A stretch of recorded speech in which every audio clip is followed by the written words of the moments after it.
నమస్తే అందరికీ, నేను మీ అమెరికా బాతకాని. అందరు మంచిగా ఉన్నారు కదా? సో ఇక్కడ మనం బెల్వ్యూ క్రాస్ రోడ్స్లో ఉన్నాము. ఇక్కడ చూస్తే మీరు 15 ఫుట్ గణపతి ఉన్నారు. చూస్తే సేమ్ ముంబై గణపతి లెక్క ఉంది. మొత్తం సెటప్ గిటప్ చూస్తే కూడా మొత్తం హైదరాబాద్ గుర్తొస్తుంది కదా. మరి మీరు ఎక్కడున్నా సరే, సియాటల్లో ఏ చోటున్నా సరే వచ్చి ఇక్కడ బెల్వ్యూ క్రాస్ రోడ్స్లో రండి. మొత్తం ధూమ్ధామ్గా జరుగుతుంది. పూజలు కానీ పొద్దునైతే 108 మంది కలిసి 108 గణపతిలకు పూజ చేసినాము. చాలా అంటే చాలా విశేషం అనమాట.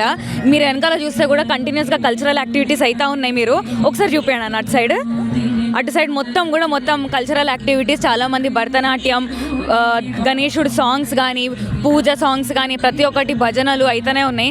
చాలా వెండర్ బూత్స్ కూడా ఉన్నాయి. మీరు వస్తే ఫ్యామిలీతో రండి. అంటే ఇండియాలో ఉన్నప్పుడు మనకి ఏ ఫెస్టివల్ ఉన్నా సరే ఇండియా గుర్తొస్తుంది. అండ్ గణపతి, వినాయక చవితి, లేదంటే మనము మొత్తం బయట విసర్జన టైంలో ఆడుకుంటాం కదా. సో ఇవన్నీ కూడా మనం ఇక్కడ మొత్తం ఎక్స్పీరియన్స్ చేయవచ్చు. రేపు విసర్జన ఉంది, రేపు పూర్వమంత్రి వస్తుంది, ఇవాళ కూడా మొత్తం డీజే ఉంది. సో చాలా అంటే చాలా ఈవెంట్స్ ఉన్నాయి. మీరు ఒకవేళ ఇక్కడికి వచ్చిండ్రనుకో మస్తు అంటే మస్తు దిల్ ఖుషిగా ఎంజాయ్ చేస్తారు. సమజ్ అవుతుంది కదా. సరే మరి ఉంటాం అలా.